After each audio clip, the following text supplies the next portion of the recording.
And oh, now it does it.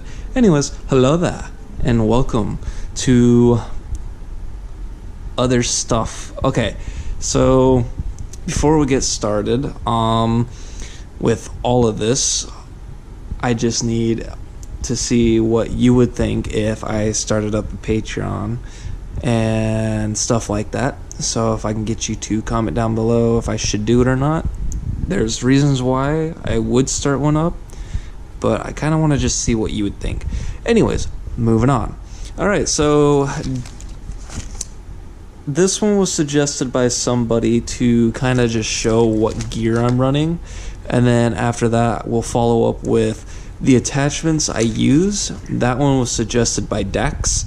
He wanted to know like how to put on attachments and or what attachments I use, and it's kind of really quick and simple. So anyways, we'll start with the backpacks. I just recently bought a new one, so I just literally dropped $100 just to get a new one, and I already love this thing. I still have to take off the tag and everything, but this has a lot of pockets and I love it.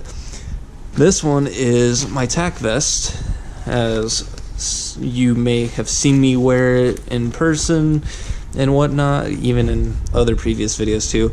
But this is my tack vest. If you want to get one of these or get something similar, there is a website that I normally go and get it from. Not sponsoring or anything, but I get it from militaryuniformsupply.com.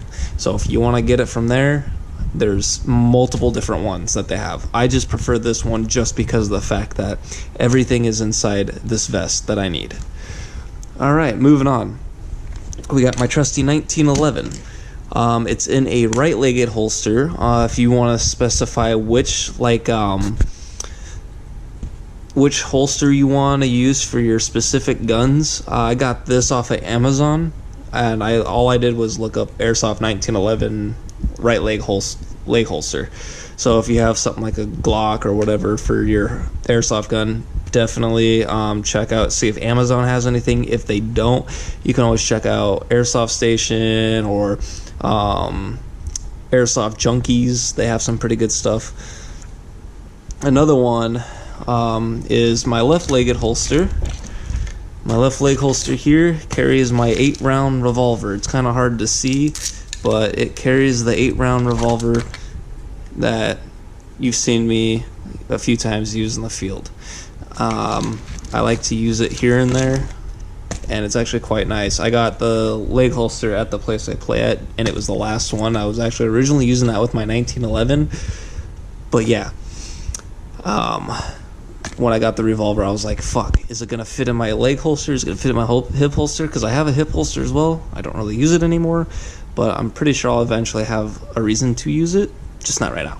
But when I had this leg holster, I went to go fit it in there, and then I had to take apart the whole Velcro just to get it fitted just right enough for it just to stay snug. And then we got my helmet here. My helmet, I got this obviously off of Amazon too.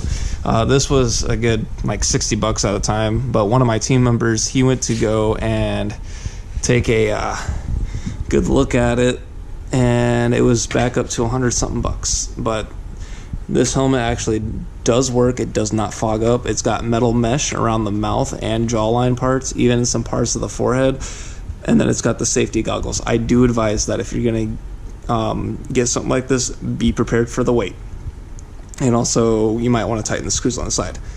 And then we got my backpack that normally carries all my BBs and parts and pieces, which is all going to get transferred to this backpack because fuck it. And then we got the M4. I wish I had my ARP9 here, but that's getting some parts put in. This is right now running the stuff that my ARP would, and I'll show you how to pretty much put like everything you need on it for it. Because here's my light holder, here's my light switch thing, and then there's my Ace Tech tracer. So let's go ahead and now move to putting on attachments. Alright, so we got some goodies here, right? So we have a piece here that holds my flashlight. We got the sight that's here, that's kind of close to my shite. We also have the handle here, my flashlight that also goes here, by the way, but I don't put it there, I put it on the other side. And then we have the tracer unit. So we're gonna go ahead and de-gear some of this, and we're gonna take off some of these attachments. The tracer unit's gonna be a minute, but it's pretty simple that you screw and unscrew it. If you have the orange tip, that's actually pretty easy to get rid of. Just take a flathead and a hammer and just kind of chisel near the pin, and then get it to the point where you can get it with the needle nose. But this is the inside of the tracer unit for when you got to charge it, because this one's rechargeable. So what I'm going to do here is I'm going to start with taking off the sight, because the sight is a bit more of a need to remove because of what I'm about to do. So the sight's now off. You can actually, when you do the screw, it loosens it some more. And then now I'm gonna go ahead and flip it back the other way and remove this. And this will require a small Allen key, or if you got a screwdriver, you just figure out which one it fits, and you just basically screw them at different times. So like what I'm doing here, I didn't mean to take that all the way out, but whatever, that works. So you just basically want it loose enough so then you can take it off. Now you have this piece here that holds the light. For me, I actually just put it on. You can actually take it on or slide it off. For me, I just snacked it on there. Alright, so basically now what we're going to do is put everything back on. So now you're using a tack light like this, because this can connect either for the top piece or the side, which you've seen in my videos that it's always on the side here. There's always a screw. Oh god damn it, I got it stuck. Don't mind the bright light. There's normally a thing here. This one has a lock and unlock. It's to prevent the flashlight from being accidentally bumped by this, because this is actually the button release for it. So this actually lets it push all the way in to kind of pop it out. So I'm actually going to throw that on there. And yeah. But anyways, so kind of, actually I'm going to take that back off because that's not, whatever. Come on, get off, you son of a bitch. God damn it. Sometimes I have troubles with this. Okay. Alright, anyways, moving on. So what I'm going to do is now, like I said, I'm going to do it backwards. What was I going with this? Oh yeah, tack light. So there's also another tack light. I used to have a smaller one. I gave that one to Damien. That one's quite simple. You normally just unscrew it just enough that you can slide it either on there or take it off, or not take it off, but make it where it's movable enough to kind of just place on. So like for me, I like to place it right there.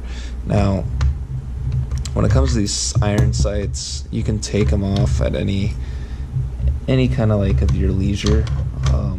I like to have it off or down just because I don't use them for CQC. I actually use my tracer. My tracers are my eyes, but I also kind of train my eyes to remember where I'm aiming. That's the wrong piece. Where did I put it? Right here.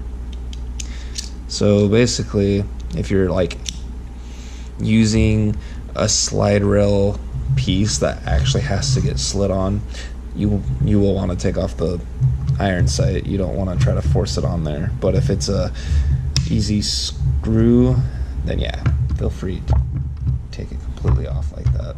I don't even know if this is on there right now. Yep, it is. Okay. It's just at the very far end. Sometimes this gets confusing. Okay, it's on there well enough. Maybe not. I don't like how this looks.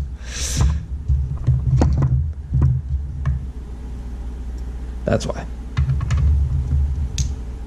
Okay, so sometimes you gotta make sure that the pieces are sitting on right.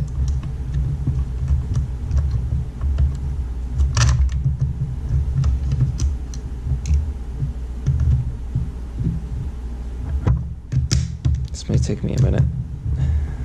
I'm actually very tired. It's very late at night. I'm doing this in the night while I'm still awake. Why? Because fuck it. I can. Okay, so it shouldn't be able to slide or move like that.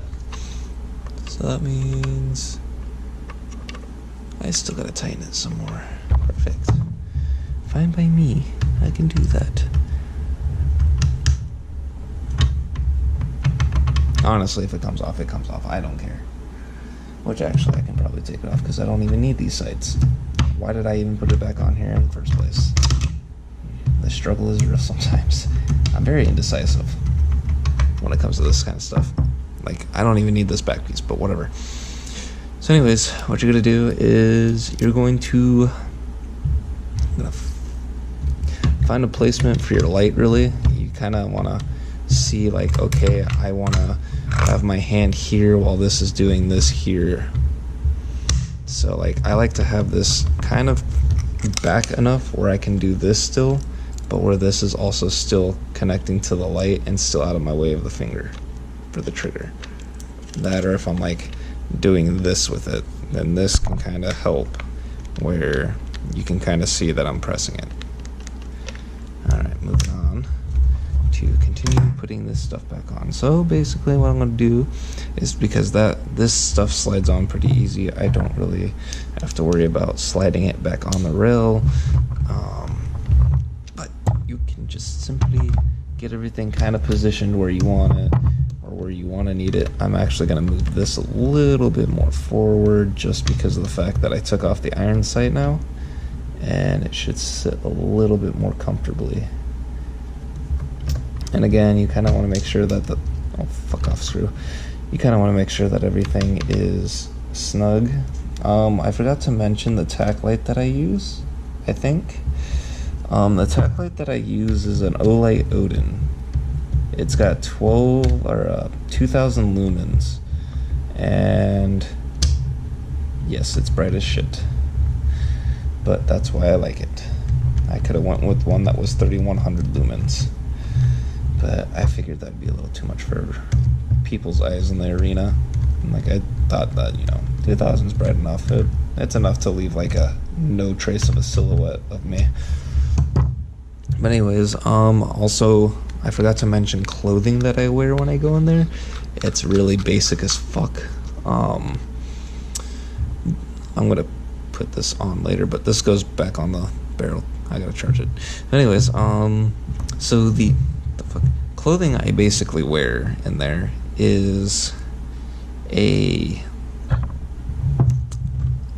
long sleeve thin shirt, a black hoodie. I wear thick sweatpants and pants. But they're more like combated pants. That's pretty much my clothing I wear.